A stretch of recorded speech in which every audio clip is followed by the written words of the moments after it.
Hello and welcome to today's YouTube video. Today we're going to be going over how chess has changed over time, and I have 4 total games today to go over, and yeah, I think it's quite interesting. So we have 2 games of white, 2 games of black, and this is definitely quite an interesting video in my opinion.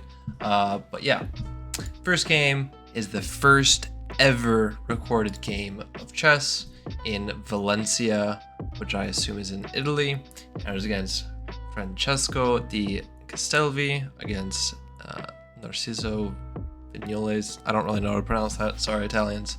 But yeah, it's actually very interesting. E4, D5, we have a Scandinavian defense, and E takes D5, Queen takes, Knight C3.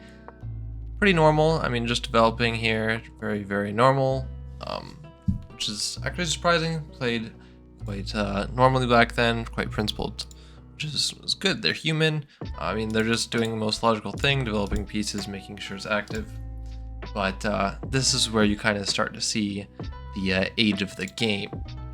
Because here, white already has a win with Knight E5, threatening checkmate, and threatening the bishop. So it simply wins an exchange. And you're like, how does it win an exchange? I thought you just win a piece. Knight e5, bishop d6, bishop takes, pawn takes, queen. Oh, wait. I thought it had check, but apparently not. Apparently this is just positionally very winning because you're going to attack the pawn. I forgot about knight here. My bad. Anyways, instead of that, they simply played h3, bishop takes, and yeah, they don't respect the bishop pair. They just simply gave it away for the knight. Yeah, but there's a blunder here after pawn to e6. White simply grabs the pawn on b7, and yeah, just up a clean pawn. Now we're going to simply attack everything here, and yeah, black's kind of busted even for the olden days of chess. Yep, could move knights backward. They did know that. Good job for Vignoles to understand that. Yeah, d4. Technically, this blunders a pawn, but yeah, you lose a piece for the pawn.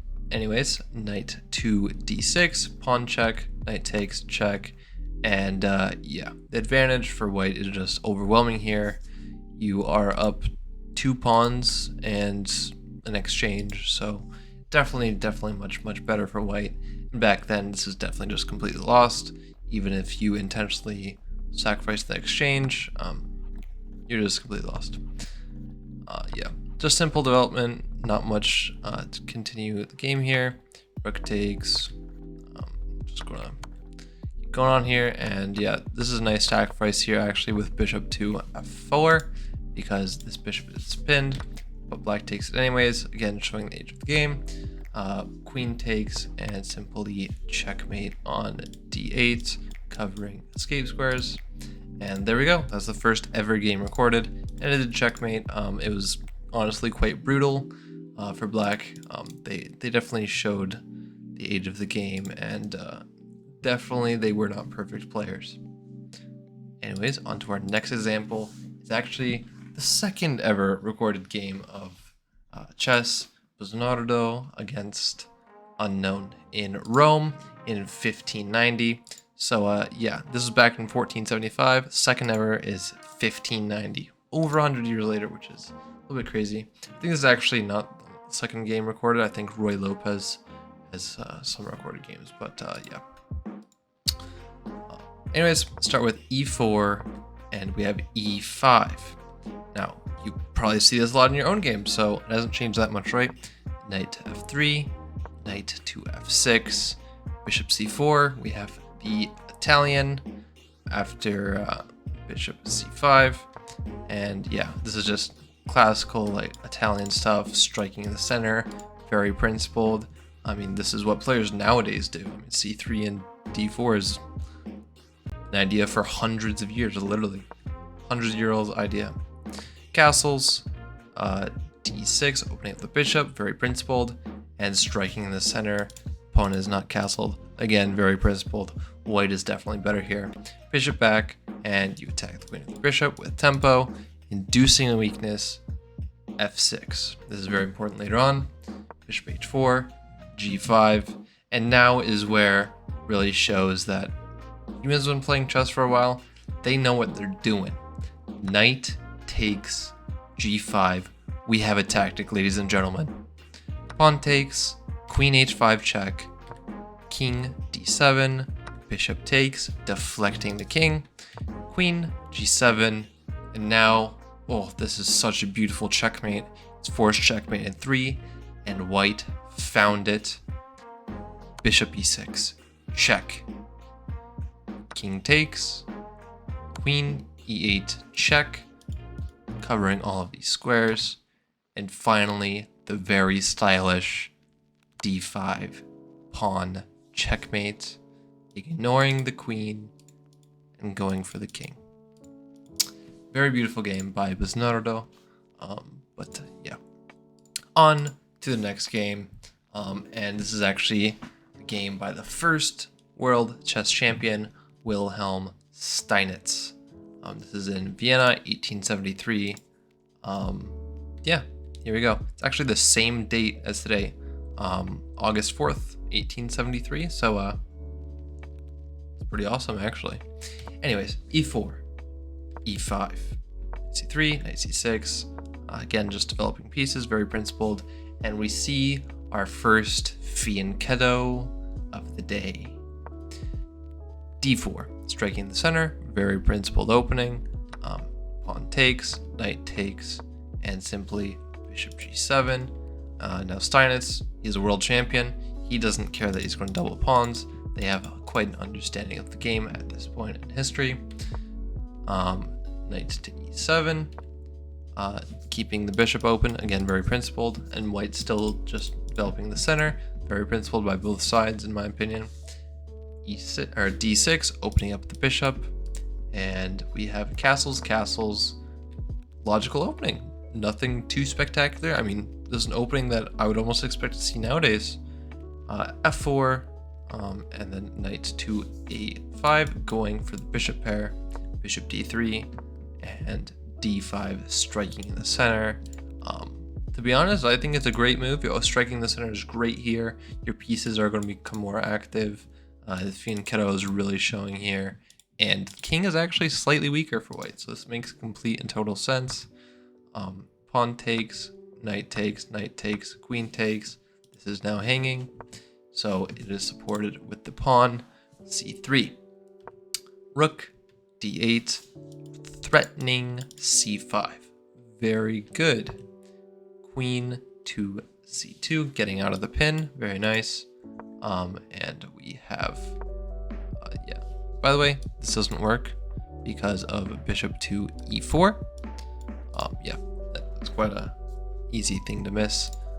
Yeah, knight here and takes, and just normal. c5, hitting away the knight, opening up the rook, makes sense. And start to see some really positional stuff. b3, fianchettoing the other bishop, protecting pawns, and yeah, keeping the bishop pair, very important. People understood at this point that the bishop pair was actually worth something, because I mean, some people instinctually take here, give away the bishop pair. This pawn is going to be under fire, but yeah, no. Stein has kept the bishop pair, and he's really going to show the power here of the bishops. Rook e1, pawn f6, knight to g4, protecting the bishop, overprotection. h5, knight to f2, queen f7, getting out of any discoveries here. So yeah, players starting to notice tactics.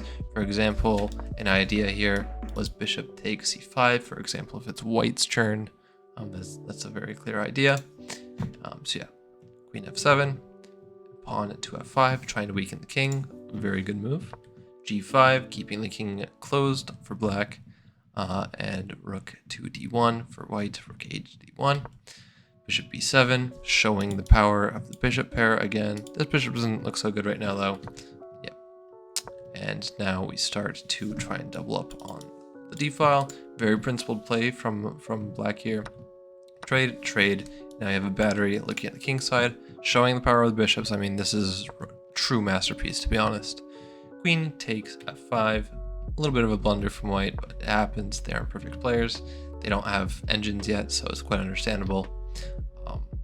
Bishop d5, cutting off the rook. Very, very important move. Pawn b3.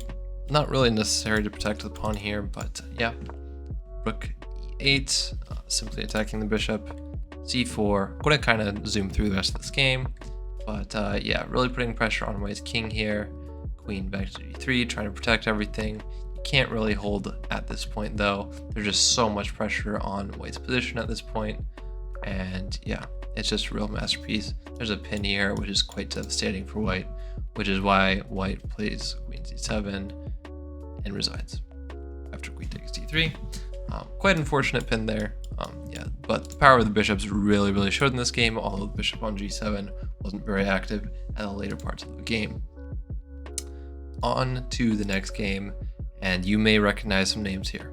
This is modern day chess. Hikaru Nakamura. This is pre-streamer Hikaru. This is back in Mainz Order Dix 16th, 2009, 801. So yeah, again, the same month, 3 days ago. Just quite a few years ago though. Here we start to see the hyper modern openings. G6, move 1. Hikaru's bread and butter, the modern defense. d4. Bishop g7, instant fianchetto. This is hyper modern chess. This is definitely what Hikaru loves to do. Yeah, not going to spend too much time on the moves. We are getting into longer video times, so we're not going to spend as much time. But yeah, this is, I forget the name of the opening, what it's called specifically, but I know. Oh yeah, it's called the Gurgenidze, I believe. I'm not quite sure if this is exactly the Gurgenidze, but that's Hikaru's bread and butter opening right there. He plays it all the time, to my knowledge. c3 and queen c8. I mean, this is just very good at going for the opposite fianchetto and just, yeah, playing with the bishops. This is definitely, yeah. Knight c6, protecting the h7 pawn, cutting off the site from the bishop. Knight to h5, discouraging this and also threatening checkmate. Knight to d8 defends everything. Yeah, it protects this pawn and protects this pawn as well. Very important. e5, e4, gaining space in the center. e5, and we're just going to kind of zoom through now, because I mean, the way they're playing is definitely not classical. Like, anyone in the right mind would not play f6 here. And like Ben Feingold, he's a strong grandmaster, by the way. He's like, yeah, strong grandmaster, strong streamer. Yeah, he says always or never play f6, and reason why, it weakens the king. It's not a principled way to play, but now we have computers nowadays, and they have changed the game so much. Knight back to f3, knight to f7, preparing to castle, and that's precisely what Hikaru does. Simply go h4, h5. Yeah, not going to spend too much more. It's very positional, very close game. Yeah, but if you want to slow the video down and pay attention to the game, feel free. I'm not really going to explain these moves too much because they're beyond my understanding. Literally, I don't understand these moves and sometimes like what they even do. So yeah, I'm going to just kind of zoom through, getting out of the pin, striking to the center. Yeah, opening up the center. Now you have central hanging pawn structure as black takes, and queen to d7. I don't know what this does, to be honest. Protects the pawn, I guess. Knight to f1, knight f7, knight e3, hitting the bishop, but we all are also hitting the bishop. So we cut off the defense, or the attack of the queen on the g6 square. Knight takes, and queen to d1. Check, not check. Knight takes g5, and you have to take the queen here, or else pawn takes, queen takes, pawn, h8 d4, h takes g5, and yeah. Endgame time, definitely something that has changed over the years. First of all, endgame's used to like barely occur at all, since players just weren't good enough to get to that stage of the game without blundering every single piece on the board. But yeah, mastery of the end game has definitely come like a long way. Rook d2, and attacking a very weak pawn on the f2 square. Rook defends, and rook is going to now take control of the h-file since they just gave it up with rook to f1. Bishop takes g4, sacrificing the bishop for the pawn because you just simply get very active after rook takes d5, counterattacking the bishop, threatening check, going to win some pawns. It gets quite complicated and messy. So that's why Hikaru chooses to push this pawn forward, sacrifice a little bit. Yeah, very crazy move. I mean, honestly, he just sacrifices a pawn. That's what it looks like for no reason. Like, I don't understand. I still don't understand what it does yet. But it's a good move. Computer approves it.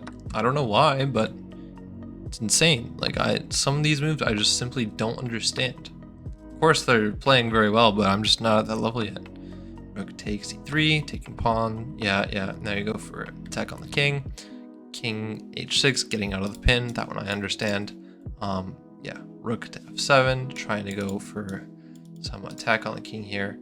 Yeah, but you simply have too much attack against the white king.